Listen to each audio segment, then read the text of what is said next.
All right, well, hey guys, welcome back to First Class Convo. It is Cindy here, and I have a very special guest today.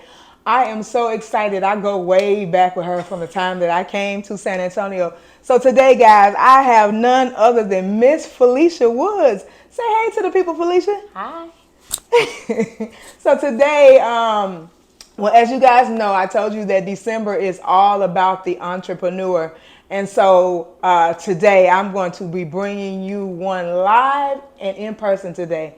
So Felecia, if you would introduce yourself to us. Oh, I am Felecia Woods, originally from Indiana.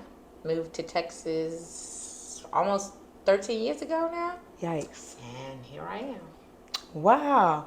So, tell us a little bit about your background, about your your schooling and things of that nature. Okay, well, I grew up in Indiana, moved a couple times, and actually came here when I was in high school for about 1 year. Then I moved back to Indiana. I grew up, and as I was growing up, education and everything that I was surrounded around wasn't the best, but it was what I had and it was what I was offered. Grew up and then became a mother myself, straight out of high school, in high school, out of high school. And then from there, I decided to kind of look at things and get the bigger picture of what I wanted to do in life, and from there I just began to grow and find things that interest me and that could help me meet each level of everything I wanted to do. Wow, that's awesome. That's awesome. You said something that was monumental and key to me, and I'm actually getting emotional thinking about it because you basically said that you got pregnant when you were in high school, and you did not allow that to be a stumbling block for you or to keep you at a certain place. So that I want to commend you for that, because a lot of times these days when young women get pregnant at such a young age, that's it for them. They don't go back, they don't continue education. So I want to tell you thank you. Thank you. You are more than welcome, because that's worth having congratulate. I can't even say the word, but it's worth congratulating you for. Thanks. So thank you for knowing that you want it better, not only for just yourself, but for your children. So that definitely does speak volumes about you and your character, for sure. Thank You're you. more than welcome. So I understand that you pretty much you have your own business. So tell us a little bit about that. So, with the educational part, I did refer to my education not being the best, and I'm not using that as a crutch. But what I did use it was as a way for me to figure out what I wanted to do to help other people like myself and anyone else, and then also helping my kid. At the time, I had just Brianna, and so I decided to go to college straight after I had her. I graduated. I waited a couple months and I went off to college and started learning about education. But the funny thing is, before I did that, I was learning about nursing. I swear Really? I wanted to be a nurse. I am But shocked. yeah, I thought I wanted to be a nurse. But the funny part about that is when it was time for me to finish up a class, I was in high school at the time. Mind you, I was at high school when I was taking these college courses to become a nurse. Wow. Okay. But I decided that I didn't like blood. So yeah, that didn't work out. It didn't work out. I just decided, okay, I think nursing not for me, because I Okay. don't want to touch these people blood that these people trying to get me to touch. So I didn't do it. Wow. So I let go of the nursing, although some of those credits were in nursing, like medical terminology. I did all of that in high school, but realized that wasn't what I wanted. After I had my daughter, I went off to college, and I decided I wanted to pursue education. I wanted to learn people. And so I went to college, got my first degree, went to college again, got my second degree in health and human services. By that time, I had an EJ, and I saw the difference in both of them. One was very hands-on, and the other one just needed help all the way around. I've always loved learning. I'm very visual. I watch everything. I see everything. And I don't always say something, but I take notes just in my brain. Okay. And so that led me to just being able to work with other families and their children and helping them to see how they can help them best and what they can do. I worked at many school districts, and I've always had an entrepreneur spirit, but I never ever ventured out until like 6 years ago on my own. Until I saw a situation where a school was denying a family assistance in an area that would make this child successful just because that wasn't what they taught. Wow. So once that happened, I was just like, man. And by this time, I was homeschooling EJ. This was before COVID, and I was homeschooling EJ. Bree was taking classes, and she was going to Cornerstone.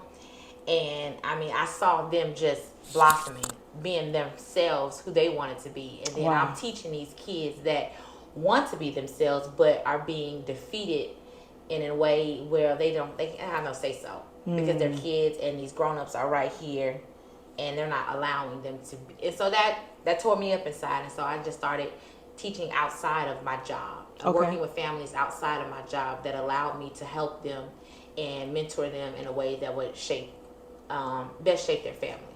Okay. Because I always remind people, a child is who is a child, but if we can help them to become their best self, then our guidance will lead them into a success that we would never think that they would get to. Oh, wow. And so I started teaching people's children online through a site called OutSchool. And if you go on OutSchool, you can look my name up, and I have over about 15,000 reviews. Oh, wow. So I started doing that, and I was teaching kids. And mind you, this is probably about the time when COVID hit.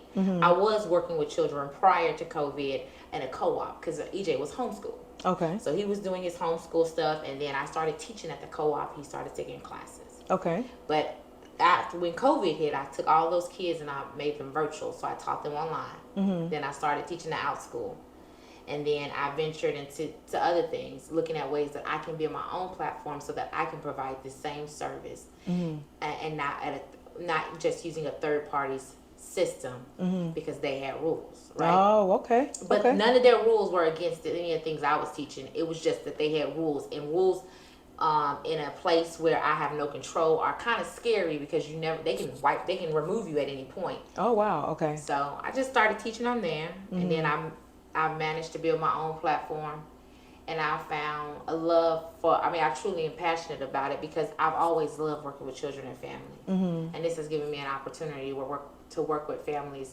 nationwide. I work with kids currently all over the world. Really? And I love it, to the point where every day when I wake up, I'm not gonna say it's always the best day. Every day is great, but I find joy in knowing that I can make a change in somebody's life each and every day, even if it's just helping them learn how to sound out, make a sound, like know their sounds, or blending some sounds. That right there makes me happy, because I didn't say this before, but initially, when I graduated from high school, I wasn't the best reader. And that was a struggle for me. Okay. Because I went from kindergarten all the way to 12th grade, and I struggled. But wow. And it wasn't noticed? Well, where I come from, I mean, that could be noticed, but that's not always something they helped you with. So it was but noticed, they will but push looked you over. through. Gotcha. You can get pushed through. You can easily get pushed through. That's the system we live in. But at the same time, I was scared, but I knew that I had to do something different. So I literally just began practicing reading. And when I went to college, it just worked out. By the grace of God, all that worked out. So being an entrepreneur is just something that I've always strived, I always wanted to be, and I'm excited to say that for the last almost 5 years now, I've been able to work full time on my own, by the grace of God, and with a schedule that works well for my children and myself and my family, and I'm grateful for that. That is so awesome. That is so awesome. I never really knew the full magnitude of all of what you just shared. I do remember when you were working in the public school system. I definitely remember that. How long would you say that it's been now that you've actually been teaching?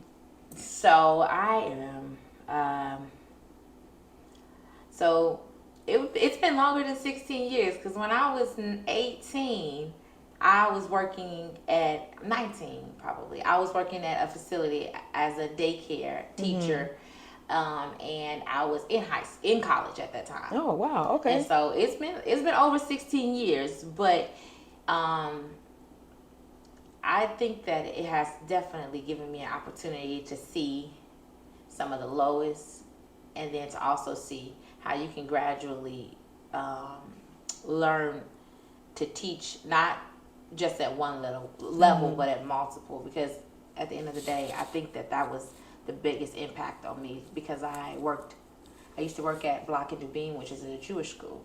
So Oh, I had okay. to listen to and learn the Torah and the values behind what they did and why they did it. So we ate challah every Friday. So there was a lot of stuff Okay, I and what's that? experienced. Bread, it's Okay. bread. Okay. So and then there they would ask you to respect their culture and not put meat and cheese together.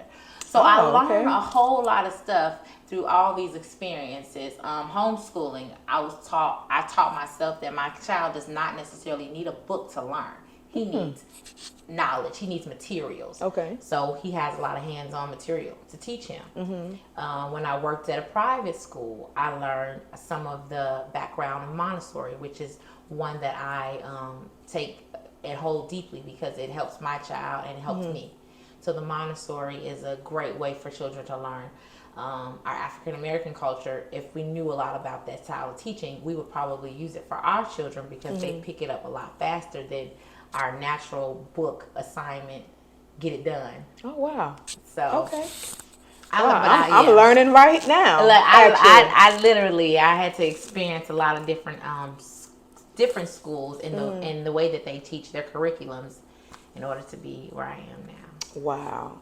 Let me ask you this question. Do you think that because you are an educator, that it's helped your children to be more further along and be advanced in education?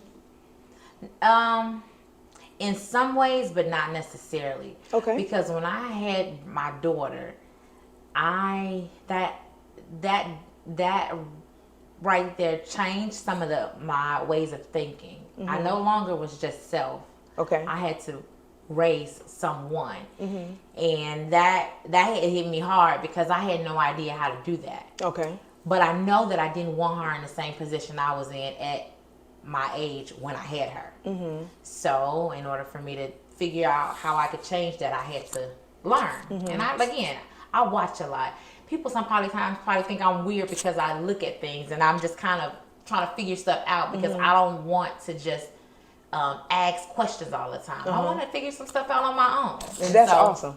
That's awesome. And so I did that, and I think that the biggest thing that helped me was knowing that I didn't want her to do the same thing I did or go through the same stages I went through.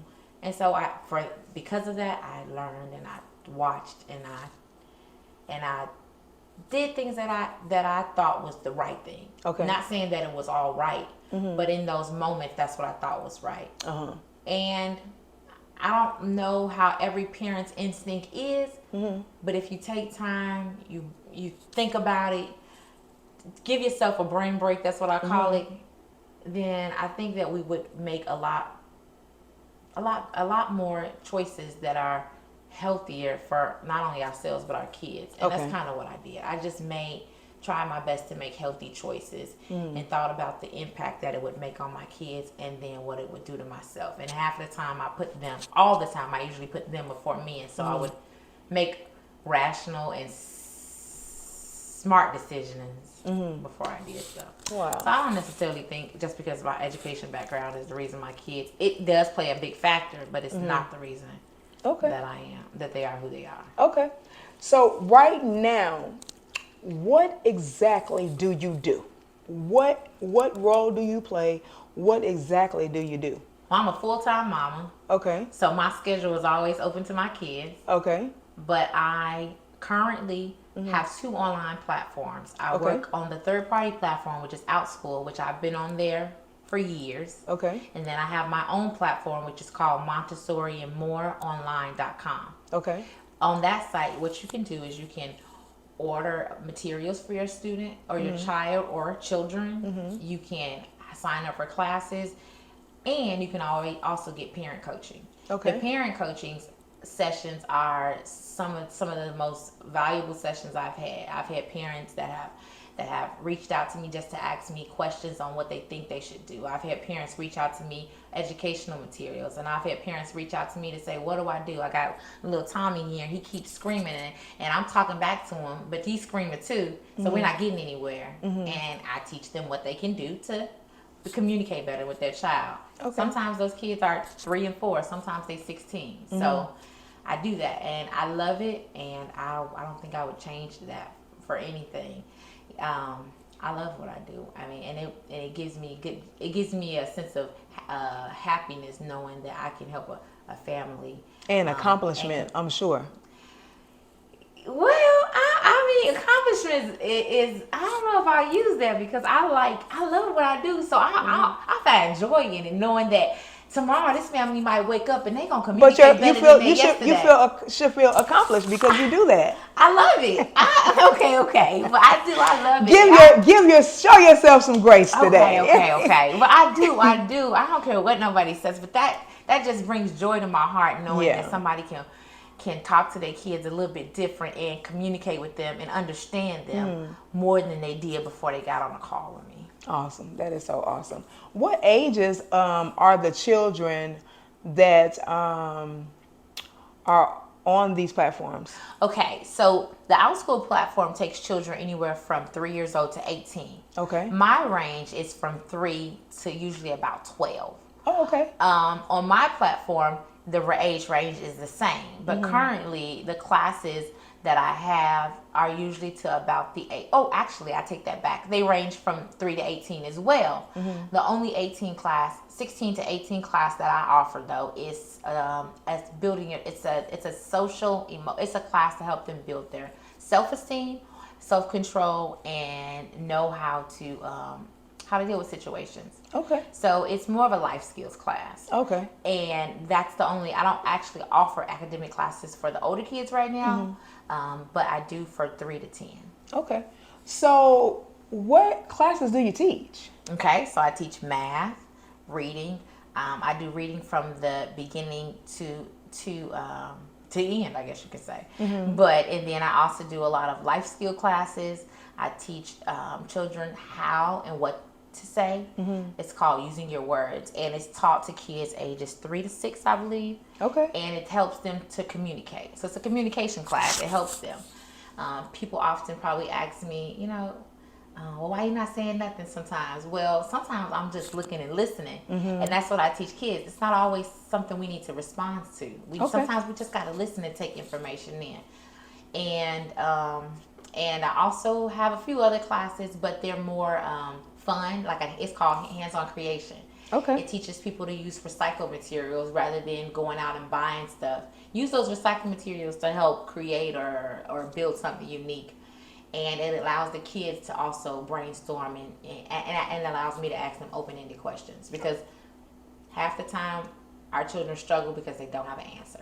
And a lot of times the reason why they don't have an answer is because they were never asked the question. Wow. So, that definitely makes sense. Yeah. So sometimes it's all about how you say it rather than just saying it. Wow. Okay. That is amazing. That is so amazing. So my next question would be, so you did say that you do the parent coaching, and I actually, before I interview whoever I'm going to interview, I actually do a little bit of homework. Okay. So when you told me that you were running a little bit late, I said, that gives me enough time to log into this website and see. And that was the first thing that I actually saw was the parent coaching. And that really did stick out to me. So can you tell us a little bit about what that entails, the parent coaching? So parent coaching is not a place where parents come and I teach them what to say. They tell me what they're dealing with or their situation. And I take time to work with them to figure out how they can best interact or intervene in a situation. So sometimes the situation might not be them communicating with their child, but what they can do on the outside to help build their child on the inside. Okay. And that might be something as simple as reminding them at a tone that is low versus screaming. Because if you're anything like me, my family got mouths. They loud. And believe it or not, I used to make a vow to myself. I'm never gonna yell at my kids. I'm not gonna yell at them. I'm not gonna yell at them because that was just I know how it hurt me. So I Right. just didn't want that for them. So I can't say here today that that was something I took and I actually used it. I probably raise my voice at them when they're doing something they have no business doing and they know they don't have no business do it. But on a regular average day, I can talk to them at a normal pace just like this. Okay. And both of us can communicate Yeah. in a civil manner and get to whatever the problem is or solve the problem, whatever the case may be. Okay. But definitely, it's an open communication. It's a lot. None of their information is shared, and that disclosure is also on my website. Okay. That everything is personal and private. And my goal is to help you be your best self so that you can raise your child to be their best self. Okay, that is so awesome. So when it comes to the parent coaching, so does the children have to be being taught by you, or is that totally separate from the schooling of the children, where any parent, like say for instance me, if I wanted to, if I had a younger child, could I just get parent coaching from you? Yep, just the parent. The kid Okay. does not have to be anywhere involved. Okay. Now, I do say that if a parent has a first session with me, don't have a child, because we don't want to put a child in a situation where they feel like they're being tortured or we're humiliating them. Okay. So I don't want a child in the first session because your goal is to help yourself first. Okay. Because in order to help yourself, in order to help the child, you got to help yourself. Absolutely. So that's the goal. Okay. And then after that, if the session is a session where you guys are communicating and learning how to talk to each other and be able to, then that's fine. Okay. But usually the parents are just there. Okay. And I'm also headed where there's a mother and a father. Believe it or not. Yeah. I think that it's awesome though, because the dad was more excited about getting better at it than the mom was. Oh, wow. But by end of session, they both were like, "Oh, this is crazy. How did we not know this? We parents." Wow. And I mean, and that gives me chills right now because I can remember. I actually still work with that family's daughter. Really? But it's exciting to know that families get excited when they see a change that they never knew existed. Oh wow, that is so awesome. So let me ask you this: do you work with children who have speech impediments or things of that nature? Yep, speech impediments, lisps, different disabilities, just depend on which one. I find ways to help them the best. Okay. When I say that, I don't mean like I look for books and things that I've read. No, I look for materials that they can use to help guide them through whatever the situation is. Okay. I could use examples, but I'm gonna try to be just kind of straightforward with them. But Okay. some children are very distracted. So if you have a distracted child, you don't want that child to feel less of themselves because they're always being yelled at about being still. So you find ways to help them use what their gift and also be successful. Okay. So let's not make him sit in the chair. Now, we want them to live in a realistic world and know that there are rules. Right. But we don't want them to feel less of themselves. So if they cannot sit in a chair, our job, if they're in a school, is to talk to the teacher and find a resource or something to help them versus yelling at them or acknowledging that they know they have a problem and this is how you fix it. Sit in that chair. Sit in that chair. Because that doesn't work. That don't work. Wow. It Yeah. just don't work. I think what it does is it causes that child to be more rebellious and to do the opposite of what the teacher wants them to do, or Yes. that other person in authority wants them to do. So Yeah. wow. Or it leads them into another world where they find other ways to get attention, and that's through the negative things that they're continuously going to do after they've tried to show you that they can't handle the situation they're in. Wow. This is very, very insightful. I definitely thank you for being my special guest today for sure. No Let problem. me see, did I have any other questions on here? So have you given us pretty much the gist of what you do? So that's full cycle of what you do as far as the two different teaching on the two different platforms and then the parent coaching. Is there anything else that you do as well? Well, I am excited because I do have books and things on my website. Actually, the books are getting ready to be put on the site because they currently, some of them are currently now being sold at I have a friend who has a boutique. It's called Primrose Market, and she has tons of things there. And she asked me, and she says, "Hey, I always have families looking for materials for their students, their kids, and their books and things." She said, "Would you like to put some of your things in the store? And you also have a little section where you can have business cards and things like that." I said, "Sure." So I do have books and materials that are sold at Primrose Market now, and then I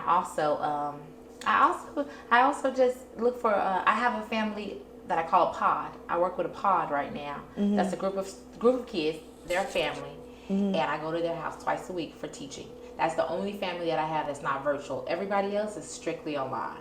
Oh, wow. And so I do that. I do that twice a week, and I go to their house and I teach their 3 kids, and it's considered to be a pod because it's a group. Okay. Wow, that is so awesome. You know how you know somebody for so long, and then this always happens every time I sit down and interview somebody. I always learn more about them. I am so intrigued with you right now. It's so amazing when you just sit down and you just talk to somebody and you pick their brain and you really see, wow, I didn't even know that all of that you encompass. So that is so amazing and so awesome. I want to personally thank you so much for being a part of First Class Convo. When I post this video, I will definitely post your business link with the video as well. But before we leave, I always ask my guests to talk to the audience and give them some encouraging words in whatever way you choose to do so. So could you do that for us right now? Of course. I wake up every morning and I try my best to think of something positive, whether that was something that happened the day before, that's something I'm looking forward to, or something I would like. And then I say my prayers, and I look forward to being my best self in a time where people might be struggling. And I again, I pray about that, and I ask that you try your best to always remember to be your best self, even in those days and times where things are hard or seem tough, because if we can get through that, we can get through anything. Awesome. Thank you so much for sharing that. I really do appreciate that. And again, thank you so much for being a part of First Class Convo, to come online on this platform and just share a part of your journey with us. It really does mean a lot. And I pray right now that your business will just continue to flow right where it's at, but then even elevate, that God will take you higher. That is definitely my prayer for you. Well, I thank you for allowing me to come, and I pray that you continue to build and that your YouTube channel just grows and grows. Well, thank you. I definitely appreciate that, because that's what I want. Because I can't lie and say that sometimes I don't get discouraged, because I do. But that's all a part of life, right? How long have you been doing this? Just only since September. Okay, well then guess what? You know what? You got some time, because guess what? I feel like sometimes it takes about a year, maybe in a year, 6 months, to see those numbers start to triple and quadruple. So yeah, thank you. It's coming. Well, thank you. I received that. I definitely received that. Well, guys, again, Felecia, thank you for coming to First Class Convo. It means so much to me that you would take a small portion out of your day to come over on my side of town and sit down and have a conversation with me. So thank you again. No problem. And guys, we will see you next time on First Class Convo. Bye. Bye-bye.